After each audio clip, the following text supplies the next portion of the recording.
పిల్లల్ని పెంచడం అదెప్పుడూ ఒక పెద్ద టాస్కే కదా. కాని ఈ రోజుల్లో మన ఇండియన్ పేరెంట్స్ ఒక విచిత్రమైన డైలమాలో ఉన్నారు.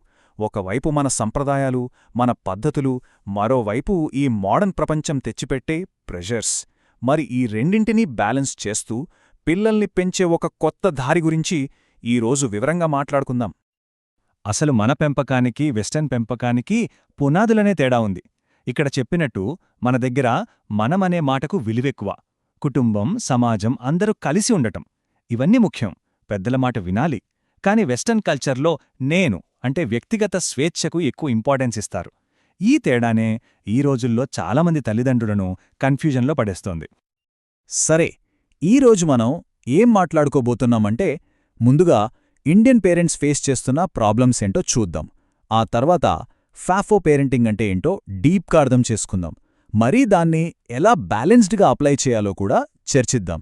ఫైనల్గా మన పిల్లల్ని దృఢంగా, రెడీగా ఎలా పెంచాలనే మన అల్టిమేట్ గోల్ గురించి మాట్లాడుకుందాం. రైట్, ఇక మనం మొదటి సెక్షన్లోకి వెళ్ళిపోదాం. సంప్రదాయం అనే తాడుకి, ఆధునికత అనే తాడుకి మధ్య నలిగిపోతున్న తల్లిదండ్రుల కథ ఇది.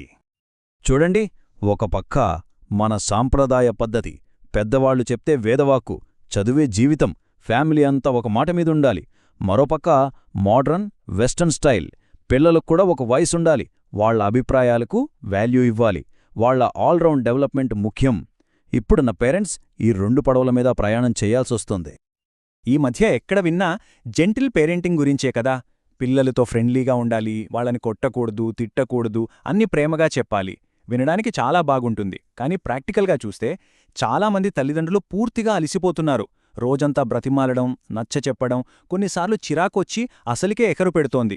సరిగ్గా ఈ ఫ్రస్ట్రేషన్, ఈ అలసట నుంచే ఒక కొత్త ఆలోచన పుట్టింది. ఇక మన నెక్స్ట్ సెక్షన్కి వెళ్దాం.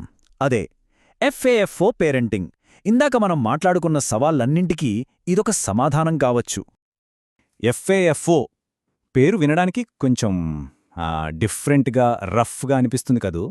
కానీ దాని వెనకున్న ఐడియా చాలా సింపుల్ అండ్ పవర్ఫుల్. ఏంటంటే, పిల్లల్ని వాళ్ల పనుల వల్ల వచ్చే సహజమైన పరిణామాలని ఫేస్ చెయ్యనివ్వడం. అప్పుడు పాఠం వాళ్లే నేర్చుకుంటారు. హోంవర్క్ చేయలేదా? స్కూల్లో టీచర్తో తిట్లు పడతాయి. చలిలో స్వెటర్ వేసుకోలేదా? చలికి వణుగుతారు. అంతే, simple. Let them find out. ఈ మాటలు వింటేనే అర్థమవుతోంది ఆ పేరెంట్ ఎంత విసిగిపోయి ఉంటారో. ఒక రెడ్డిట్ యూజర్ తన 12ఏళ్ల కొడుకు షూ లేసులు కూడా సరిగ్గా కట్టుకోకపోవడం చూసి 100 సార్లు చెప్పి విసిగిపోయా మాట ఇది.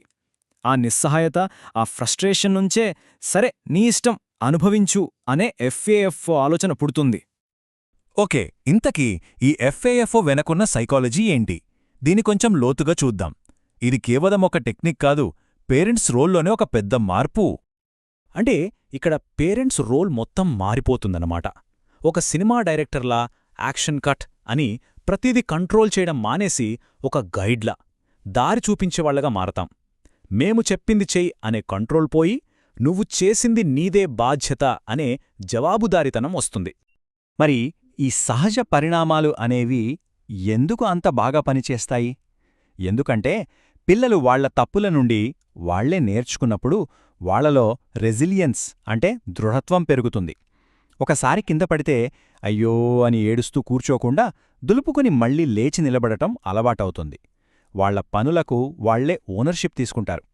దీనివల్ల ఇంట్లో రోజూ జరిగే చిన్న చిన్న గొడవలు ఆగిపోతాయి.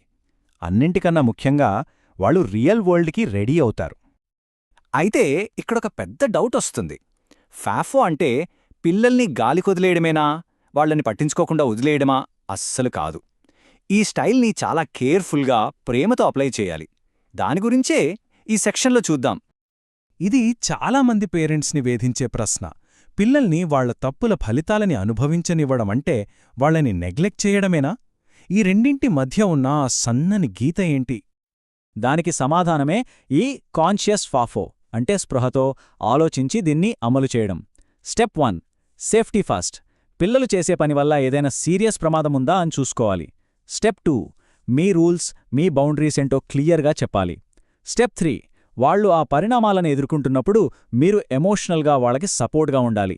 ఇక స్టెప్ 4, ఇదే చాలా ఇంపార్టెంట్. అంతా అయ్యాక చూశావా నేను ముందే చెప్పాను అనే అహంకారాన్ని పక్కన పెట్టి వాళ్లతో సానుభూతిగా మాట్లాడాలి. ఏం జరిగింది, ఏమి నేర్చుకున్నావు అని డిస్కస్ చేయాలి. ఇక్కడే మే బంధం ఇంకా బలపడుతుంది. ఈ ఫాఫో అనేది ఏదో వెస్టర్న్ కంట్రీస్ నుంచి వచ్చిన కొత్త కాన్సెప్ట్ అనుకుంటే పొరపాటే. జైసీ కర్ని వైసీ భర్ని అని మన పెద్దవాళ్లు ఎప్పన్నుంచో చెప్పే మాట వెనకున్న అర్థం కూడా ఇదే. ఏది విత్తితే అదే పండుతుంది. మనం చేసే పనుల ఫలితాన్ని మనమే అనుభవించాలి. ఇది మన కర్మ సిద్ధాంతానికి ఒక మోడర్న్ వర్జన్ అంతే. రైట్? ఇక మన ఫైనల్ సెక్షన్కి వచ్చేస్తున్నాం. మనం ఏ పెంపక పద్ధతి ఫాలో అయినా మనందరి అల్టిమేట్ గోల్ ఏంటి? దృఢమైన, ఆత్మవిశ్వాసమున్న పిల్లల్ని పెంచడం కదా? ఒక బ్యాలెన్స్డ్ అప్రోచ్ కోసం మనం ఏం చెయ్యాలి, ఏం చేయకూడదో ఒకసారి క్విక్గా చూద్దాం. పిల్లలతో మాట్లాడండి, కాని లెక్చర్లివ్వకండి. క్లియర్ బౌండరీస్ పెట్టండి, కానీ ప్రమాదకరమైన విషయాల్లో వాళ్ళని ఒంటరిగా వదిలేయకండి. అన్నింటికన్నా ముఖ్యంగా వాళ్ళు కష్టాల్లో ఉన్నప్పుడు ఎమోషనల్గా అండగా ఉండండి. దీన్ని సింపుల్గా గుర్తుపెట్టుకోవడానికి ఒక ఎక్స్పీరియన్స్డ్ మదర్ చెప్పిన 75-25 రూల్ గురించి చూద్దాం. మన పెంపకంలో 75% టైం పిల్లలకి గైడెన్స్ ఇవ్వడానికి, వాళ్లకి ప్రేమగా నచ్చజెప్పడానికి వాడాలి.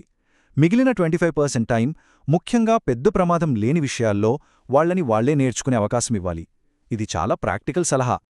చివరగా మనమందరం మనల్ని మనం వేసుకోవాల్సిన ఒకే ఒక్క ప్రశ్న: మనం మన పిల్లల్ని మన ప్రపంచం కోసం, మన భయాల కోసం సిద్ధం చేస్తున్నామా, లేక వాళ్లు బ్రతకబోయే వారి ప్రపంచం కోసం, వాళ్ల భవిష్యత్ సవాళ్ల కోసం సిద్ధం చేస్తున్నామా?